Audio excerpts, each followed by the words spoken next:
Now, one of the big things that we see out there, again, keep going back to the establishment media because they get a lot of things wrong. But the thing that we see them freaking out about is the president and talking about tariffs, right? Like tariffs are obviously a big tool here that you guys are using to achieve the economic goals that you're talking about. Can you explain for us the usefulness of tariffs, why the president is focused on doing this, and what the goals are and the aims are? Because again, the critics out there will say, oh, he's just haphazardly doing stuff or retaliating against people or because he's upset about something. I disagree. I think there's a method to this madness, and I think that he has a plan here. So explain it for us. Well, you could call it a madness. I'll call it a plan. Right. With President Trump, it's never in a straight line. But look, he harassed and harangued our European allies, and everyone said, "Oh, you can't be. These are our friends. You can't be mean to them." But it's kind of like tough love with a family member. When you tell a relative, like, I'm not supporting you anymore, they get off the sofa and get a job. But he cajoled and harassed the Europeans. And for the first time in 25 years, the Germans are breaking open the piggy bank. They're taking off the debt brake, and they're going to do their fair share of military spending. 5 presidents could not get them to do it, and President Trump has done it. So it's the same thing here. And with tariffs, that the American workers, it started with this China shock in 2004. Working Americans have not seen the real wage increases. They've seen good paying manufacturing jobs disappear. They've seen their communities get hit. And I took some flack last week at the Economic Club where I said cheap goods are not the American dream. Well, Mike Pence came out and said Secretary Bessent doesn't know what he's talking about. And I would tell former vice president that let them eat flat screens is not an economic policy. People want to have good jobs. They want to own a home. They want to have dignity. They want to enjoy their work. They want their communities to be sound. And we want affordability, but bringing in a bunch of baubles and trinkets to satisfy people who are displaced isn't the American dream. We're seeing a number of major companies either come to the United States or come back to the United States. And, just today, GE Aerospace announced a $1 billion investment in the United States. We're seeing a Japanese beer maker, Asahi, is investing in U.S. manufacturing. We're seeing Honda talk about building factories here in the United States and manufacturing automobiles here.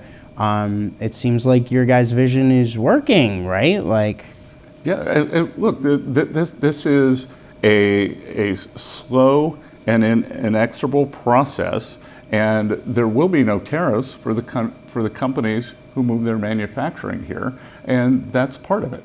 There's a necessary rebalancing that's going on. China is the most imbalanced or unbalanced economy in the history of the world. They've exported deflation. Their manufacturing policies have decimated our workers, decimated our communities, and by putting up a tariff wall, the manufacturers will bring the production back here, or we can collect a substantial amount of revenue for the U.S. government. The initial phase 1 tariffs from Trump 1.0, I think are collecting $30–40 billion a year, which can go to pay for a lot of tax cuts for working Americans. Mm-hmm. So the president talked about this in his joint address to Congress last week. He said the goal here is reciprocal tariffs, right? And he talked about this again on Truth Social this morning. He was talking about how we don't have free trade. There is no such thing, right? Because these other countries are ripping us off. They're tariffing us, and we're not tariffing them back. Can you explain the reciprocal tariff vision here? And then I want to get into some of the estimates on revenue. But let's go back. The president wants fair trade, mm-hmm. and I want to go back to your previous question too about manufacturing. Coming back to the U.S. because we do it through tariffs, but for it to be truly successful, we've got to create the economic environment through permanence in our tax policy. So the 2017 Tax Cuts and Jobs Act will give the manufacturers certainty. We want to deregulate, so we want to decrease the regulatory burden, and we want cheap energy. So deregulation, cheap energy, the low taxes should really set the table for a manufacturing renaissance. And it's a multi-year process, but we're just seeing the beginning of it. The president's talked about that he wants an external revenue service, right? Obviously, I believe it was this room where the internal revenue service started, but the external revenue service is something President Trump has started. Can you kind of give us an estimate? I know it's early in the process, but is there any idea of, just in terms of how much revenue is being collected by these tariffs that President Trump is putting in place? Back to your question, reciprocal tariffs, because we actually don't know, because the reciprocal tariffs could go either way. So that consists of, we will say to the Europeans, you have a 10% tariff on American cars coming into Europe. We have a 2.5% tariff on European cars coming in the US. We're either coming up to 10%, and then we would collect substantial revenues, or you can come down to 2.5, or we could both go to 0. So you let us know what you want to do, but it's path dependent. So there is a chance that we, on an annual basis, could be collecting several $100 million a year in tariffs, or the trade friction could drop, that we have free trade becomes fair again, and we'll see which way it goes. But I think in a way it's win-win, that either we collect a substantial amount of revenue, or we get access to these foreign markets who have really not played fairly. So tariffs are kind of like, if you're looking at this like a carrot and stick type of idea of trying to get companies to come back to the United States or come to the United States and operate here. They're the stick, right? But you've got several carrots as well. I think you talked about several of these in your speech to the New York Economic Club. Can you talk to us a little bit about the carrots, if you will? It's like I said earlier, it's the deregulation, it's cheap energy, and it's going to be an abundant workforce as we move from workers, move from the government sector to the private sector. And one of the reasons during the past 4 years that we had negative or stagnant real wage growth was that so many of the jobs created were government jobs, and the government does not create real wage growth. Only the private sector creates real wage growth.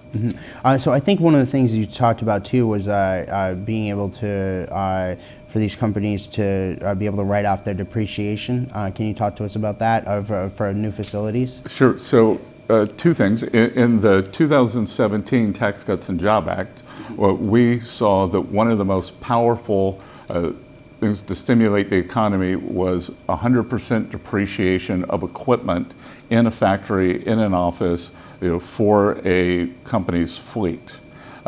What we are considering now is allowing companies to, in the first year, write off 100% of their factory.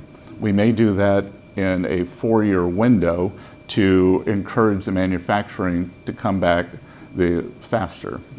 Are you getting more and more interest from companies? Are you hearing from business leaders, et cetera, that they want to do this or looking for ways to build new facilities in America, invest in America with President Trump back in the White House? What's the scuttlebutt out there in the business world? Yeah, look, everybody is very constructive, and it's a combination because at Treasury I meet with both companies, sovereign wealth funds, foreign investors, and everyone's told me the foreign investors want to increase their allocation to the U.S., and then the companies all think that this is a very dynamic business environment and great opportunity.